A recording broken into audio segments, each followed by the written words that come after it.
2 anyos nga batang lalaki ang girescue sa National Bureau of Investigation NBI o DSWD human giingong gipagamit og shabu sa kaugalingon niyang inahan. Lakip sa giluwas ang manghod nga wala pay tuig nga na-expose usab sa binuhatan sa inahan. Apan ang inahan, wala diha sa ilang panimay nga gigamit isip drug den o suyupanan atol sa gipahigayong operasyon. Ani ang report. Aron mohilum kuno sa paghilak og dili makadistorbo sa mga mamarokay sulod silang balay, gipagamit og drogas ang 2 anyos nga anak mismo sa iyang inahan. Kini ang nadawat nga reklamo sa NBI nga gihimo sa 34 anyos nga inahan nga mipagamit siyang panimay sa sitio Imhay, Barangay Mambaling sa Cebu City, isip drug den. Wa maglangan ang NBI kauban ang DSWD, mipahigan sila og operasyon sa dapit. Dito nila naabtan ang 2 anyos nga bata ug ang manghud ini nga 8 pa lang kabuan nga gibili na sa ilang silingan. Dili na bago pa nga adunay mga bata gigamit sa transaksyon sa illegal nga drugas apan lahi kini karon ang gihandle sa National Bureau of Investigation. Sanglit ang 2 anyos nga bata gipagamit. Yes, gipagamit og illegal nga drugas mismo sa iyahang kaugalingon nga inahan.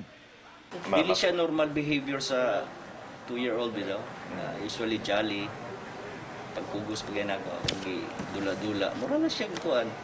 Kanang ang reaction nito sa normal nga 2-year-old. Mura, wala. Wa na nila maabdi ang inahan sa bata apan kinakdang pasakaan gihapon kini og mga kaso.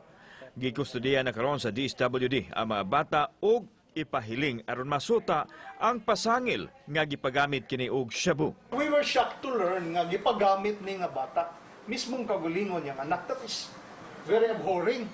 Ingon anak kagulingon nimong anak gipagamit ang per interview sa atong mga kauban, sa atong mga agents, sa mga neighbors, ingon iya man ang pakuanon sir kay para mahilom ang bata.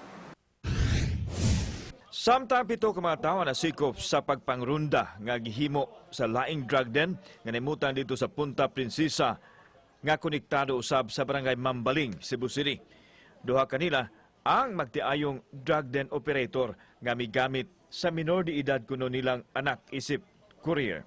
Giangkon sa dinakpan nga gipagamit ang balay isip suyupanan bugti sa bayad apan gipanghimakak nga migamit sa iyang anak isip tighatod ug tigpalit og shabu. Drug den kumbaga?